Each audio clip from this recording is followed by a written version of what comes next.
Hey everyone, welcome to the Oasis Podcast. I'm your host, Miss AJ. Thanks for tuning in. An oasis is something that provides refuge, relief, or pleasant contrast, and that is exactly what you can find tuning into the Oasis Podcast. This will be a space where I and special guests will be cultivating intentional and honest conversations about life's journey. So what are you waiting for? Subscribe now. Also follow us on Instagram at the Oasis Podcast. That's TheOasis Podcast. Hey everyone. Thank you for joining me again on the Oasis Podcast. I am so happy that you are here listening, and to all those who have been listening and who have subscribed, I am super gracious and grateful for you. So today's episode is going to be more of an informative one. This is a topic that I feel is extremely important, and because the walk is coming up in early June, I also wanted to bring some awareness and some information about the issue which we'll be discussing, which is IBD, more specifically Crohn's disease and colitis. And to discuss the topic, I will be interviewing one of my very near and dear colleagues as well as friend about the condition, and I hope you learn something new and are able to, at the very least, learn something new, share the information, and if possible, donate to the cause, because I think it's something that's extremely important. So I'm going to start off by sharing Mel's story, and then we will hear a little more from Mel about the condition and life with ulcerative colitis. Here's Mel's story as shared on the Crohn's and Colitis Foundation Takes Steps page, and her team and story is called Young, Wild, and Rectumless. Ulcerative colitis has been a part of my life for over 20 years now. I first learned of my diagnosis in the second grade. While my young mind was preoccupied with stickers and rugrats, I was also learning about colonoscopies and mesomimes. My sleepovers were interrupted by enemas, and I took my first dosage of Acetol crushed up in my Cocoa Pebbles.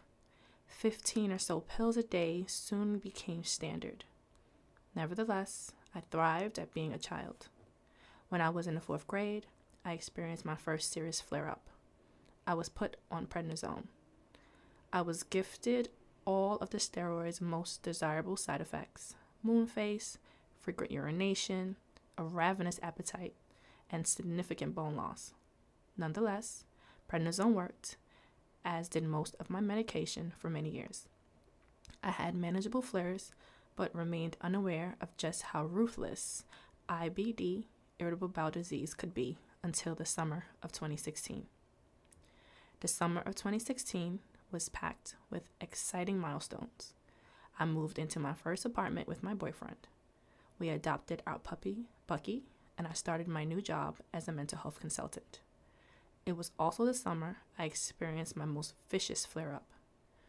My GI, gastroenterologist, started me on the highly advertised biologic Humira. Unfortunately, I didn't get the visiting farmers markets and eating baguettes commercial outcome. My symptoms exacerbated. I was using the bathroom 20 plus times a day, primarily excreting blood rectally. I had frequent accidents and wore diapers to survive outside of my apartment. Eating became painful, and I rapidly lost weight. My body was tired and beat down. Nights were disturbed. I started to subsist on applesauce and my mom's chicken soup. On March 23rd, 2017, I was sent to New York Presbyterian. After spending a day in the ER, I learned my colon, large intestine, was crumbling inside of me. I spent the night on a hospital bed wedged against the wall of the ER hallway. For most of the evening, I was serenaded by the sound of a man detoxing across the hall.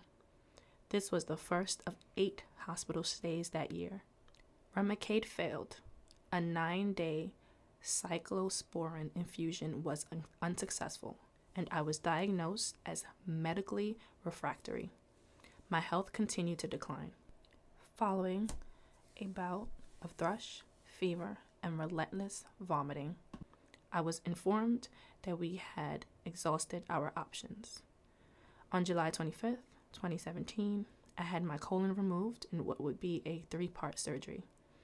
When I awoke from surgery, I whispered to my dad, "Is it gone?" At first, it was hard to look at my stoma and overwhelming to clean and do bag changes. But I adjusted and soon truly appreciated being an ostomate. My body radiated in surgical pain, but I could see the sun was shining after what had been a cloudy year. I remember first looking into full-length mirrors and seeing someone unrecognizable.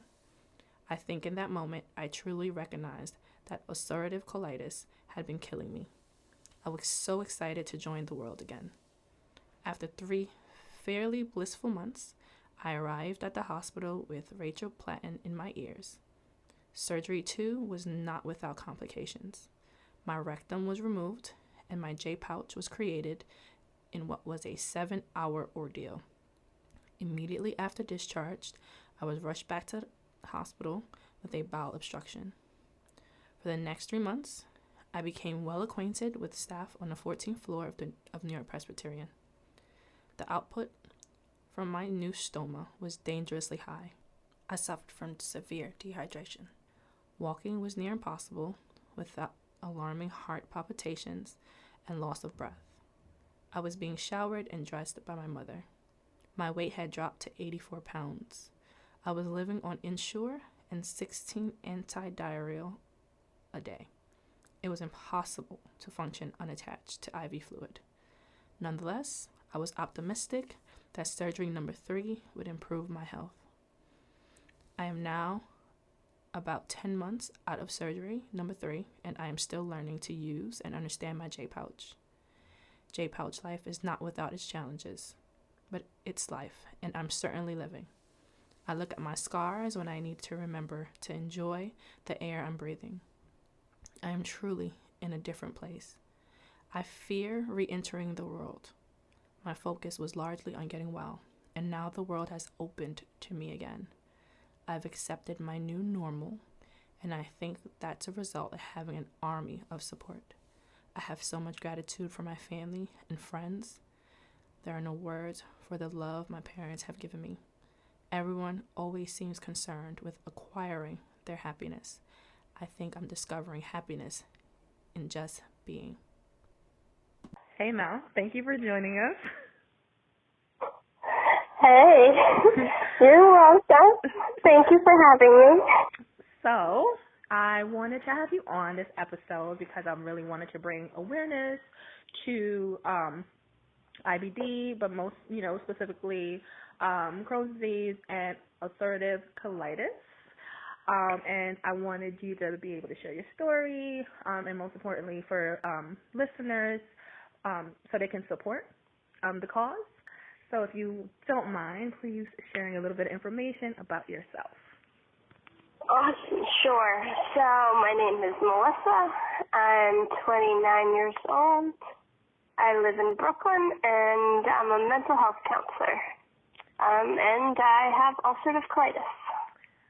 Thank you for that. So for those listeners who are unclear, could you kind of explain to us what is IBD and ulcerative colitis? Sure. So IBD is a word for inflammatory bowel disease, and there's 2 types of IBD. There's Crohn's and ulcerative colitis. They are both autoimmune diseases that affect the digestive system.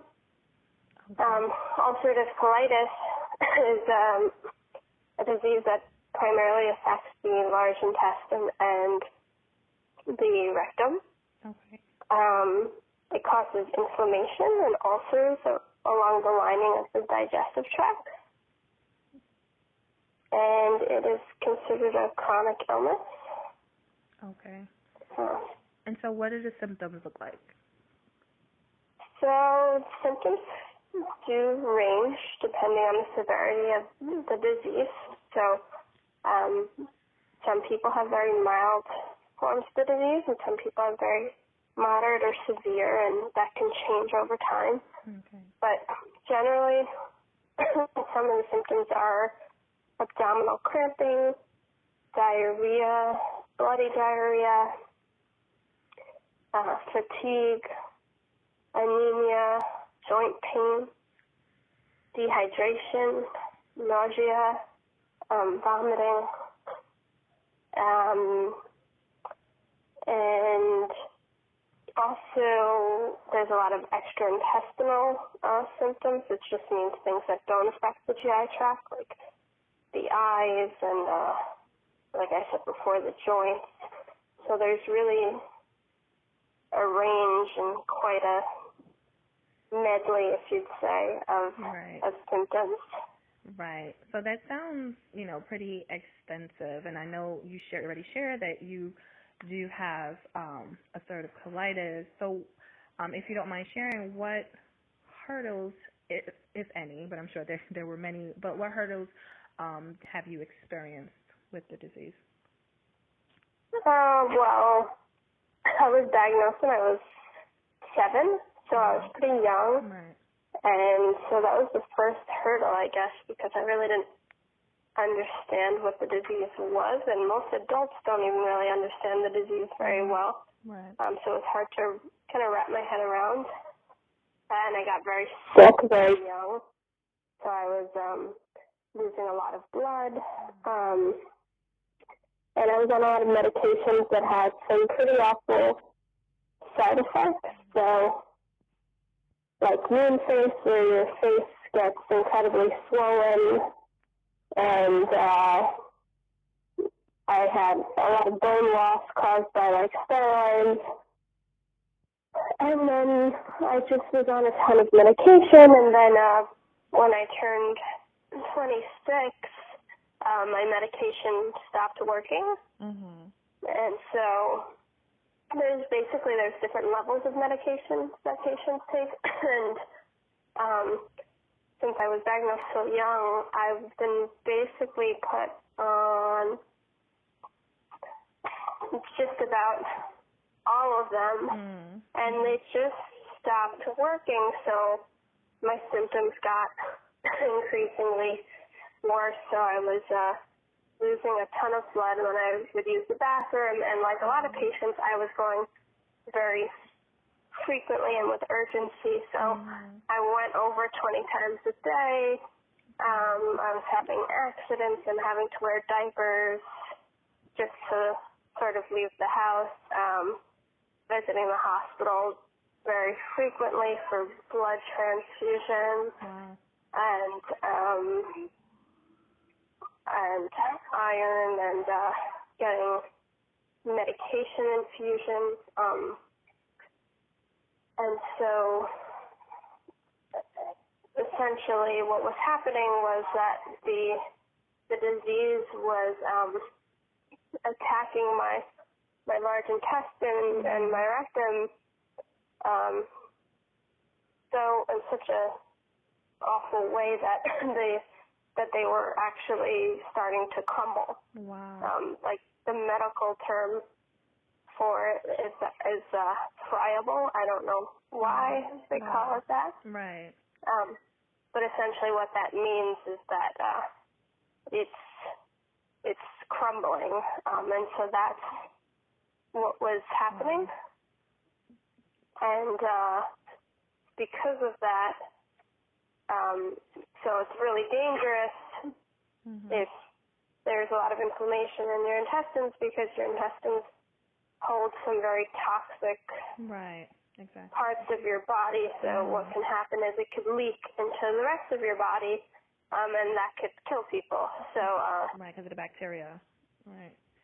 Yeah, exactly. The bacteria mixes with your blood, and that's no good. So after around, so that particular year, I was in the hospital a lot, and eventually I was told that they had to remove my large intestines and rectum because essentially it was dangerous and it was killing me. I think that that's something that a lot of people don't actually realize. A lot of people that know me even don't really realize that that's the reality is like that's what would have happened. Wow. So yeah, wow. And that's, I mean, that sounds so, like, I don't even know what the word is. Have you overcome a majority of the things you've been going through, or is it, a process? Like, where are you right now with, I guess, everything? So the whole process of having my large intestine removed and my rectum removed took 3 surgeries. And so essentially what happened in the 3 surgeries is they created something called a J pouch, which is basically an internal reservoir that allows you to use the bathroom again. But before getting there, you wear an ostomy, which is an external bag that collects waste, and you have to empty. And so it was a long process, and I'd say that took about a year.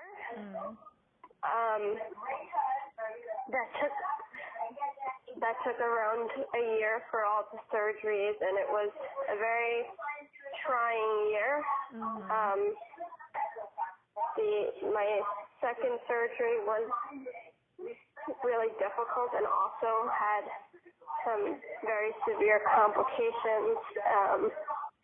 But now I'm about a year out of my last surgery, and I would say that I've come an incredibly long way. But of course, now I'm living without a large intestine and a rectum, and so things aren't normal, but it's the new normal. And so I definitely got my life back. But it's, of course, not the same. People that have J pouches generally use the bathroom more frequently. So I use the bathroom to have a bowel movement about 10 times a day. Wow. Or more sometimes. Yeah, it's very different though, I will say, because when you're just dealing with sickness, it's not, you're usually using the bathroom so extensively, but not only are you using the bathroom, you're losing blood. Wow. And so now it's not like that. It's just my system is shortened, so I go to the bathroom more frequently. Your large intestine is really responsible for hydration. Okay. So that's a constant battle. It's just being hydrated and making sure that I'm getting electrolytes and things of that nature. Right. And it's just a different system. So, after my last surgery, I kind of had to relearn to use the bathroom and not the way everyone else does, because when you have a J pouch, they reconstructed your insides, so it just doesn't work the same way. So it's been a huge learning process. So I've definitely gotten over a lot of hurdles and accepted like this new normal, but it is different, and there are always going to be roadblocks because it's just, you have your large intestine for a reason, and so life without it is very much different, but it is life nonetheless. So yeah, it really is. And essentially at the end of the day, that's what's really important, right? Yeah. And so is there a cure? So I'm hearing there's a lot of surgeries, a lot of medications. So is there a cure? No, so there is no cure for either disease, Crohn's or ulcerative colitis. They're considered chronic illnesses, so basically what happens is people get flare-ups where they get really sick and their disease is active, and then they go into remission where their disease, where they're not experiencing symptoms usually, and so that's usually how it works, and then there's medications to help people, maintain remission. And a lot of people do really well on different medications, but unfortunately there's also really awful complications, and they can both be really debilitating diseases. Right. So it sounds like there's a lot of, kind of moving pieces, I guess, for lack of better phrasing. So are there kind of common misconceptions about the disease that you kind of heard or encountered? And if so, like, what are they? Yeah, there are so many misconceptions. It's actually, there's so much misinformation and unwarranted advice that people get when they have these diseases, because they're just so misunderstood. So some common misconceptions, I'd say, are that a lot of people think IBD is the same as IBS. Okay. And so they are not at all. I mean, don't get me wrong, IBS is terrible and nobody wants to have it. Right. But IBD damages the bowel.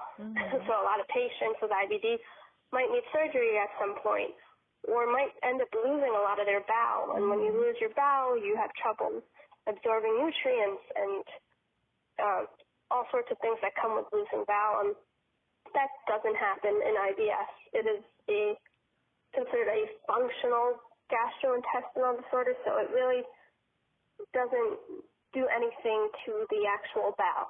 So IBS, just to clarify. Yeah, it's irritable bowel syndrome. Okay. And IBD is irritable bowel disease. So a lot of people confuse them. Okay. But IBD damages the bowel, and IBS does not. I see.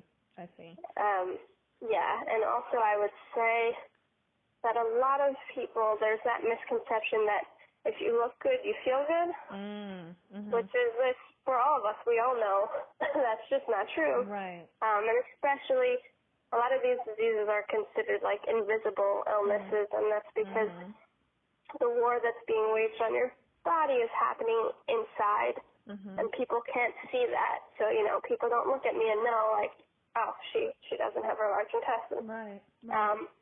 So in that way, it is a difficult disease because people just have trouble understanding it. And then I would say that a lot of people think it's something caused by diet, and that's where that unwarranted advice comes. People think, just change your diet, you'll be fine. I think I'm proof that that's just not the case. I was also diagnosed when I was 7, so my diet for 6 years of my life likely didn't contribute to me getting this disease. But a lot of people have these notions that something caused by diet and therefore you're doing something wrong. And it's not. It's an autoimmune disease. It is literally the body is attacking your good bacteria and creating your bowel to really self-destruct. Oh, wow. So there's, and one other thing I was thinking, another misconception.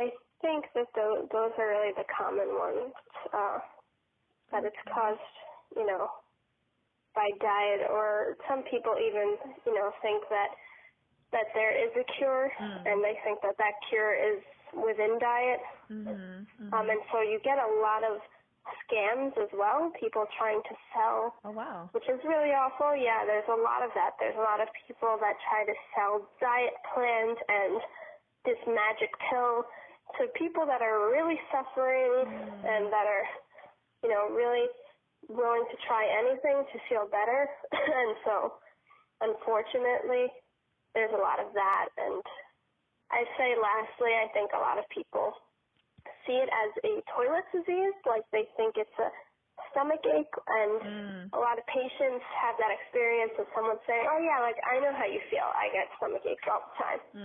And it's definitely not, you know, that's just, yeah, it's absolutely not. It's just the types of pains that come with the illness are really not describable. It's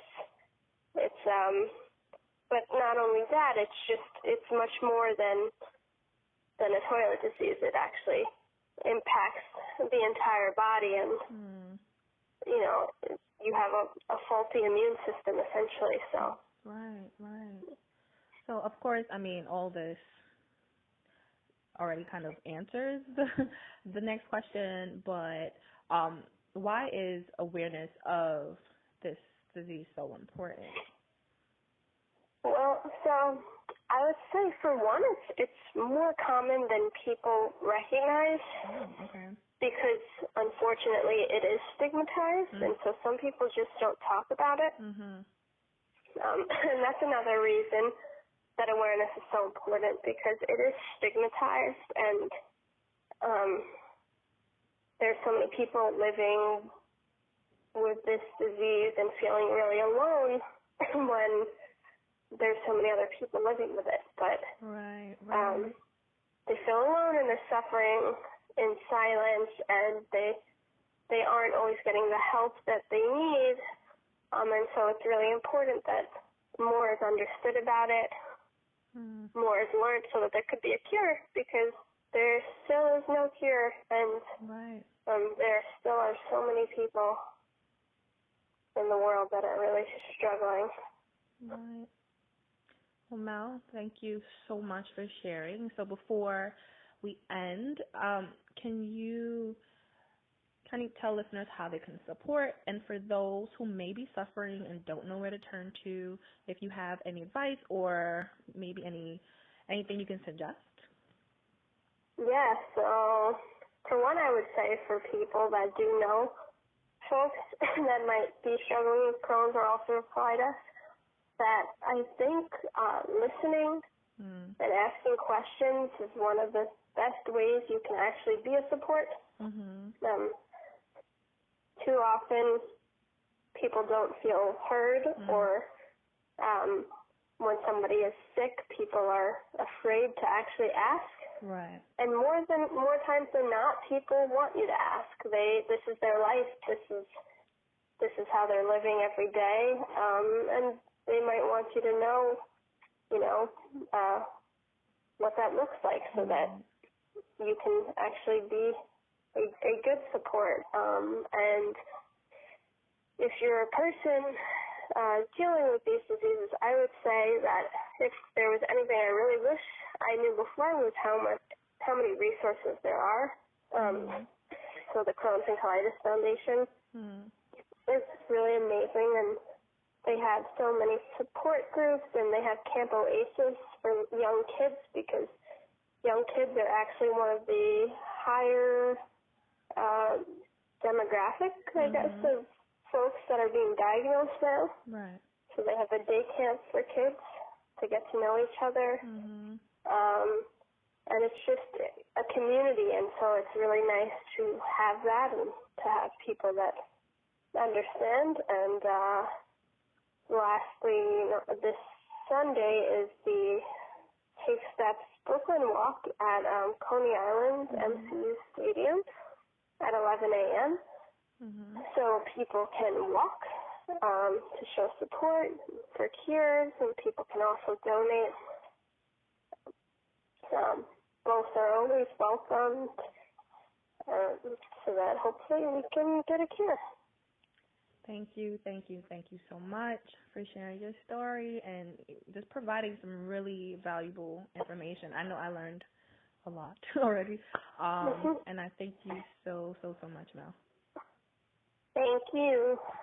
For this episode, what's new, what's happening, what we're looking forward to, I am going to be looking forward to not only the Roots picnic in Philly, but though I won't be there in person, I will be there in spirit at the Crohn's and Colitis walk, which I usually attend to support Mel. And those of you who are in New York, who are in Brooklyn specifically and can attend, the walk will be in Coney Island. So please attend and show some support. If you listen to the podcast and you just want to show Mel some support for sharing her story, please do go out and attend the walk. And if you can, just make a donation to Mel's team on the website, Taking Steps. The team name is Young, Wild, and Rectumless. So please do support. And lastly, our connection corner. I'd like to leave you all with this. Look back at where you came from and let yourself feel proud about your progress. You are killing it. Thank you for joining us this episode. Thank you for tuning into this week's episode of the Oasis Podcast. I hope you were able to find something that resonated with you on your journey. Don't forget to subscribe, share this episode, and like us on Instagram at the Oasis Podcast. If you have any questions or comments, direct message us on Instagram or email us at ajaysoasis@gmail.com. Again, that's AAYJAYSOASIS@gmail.com.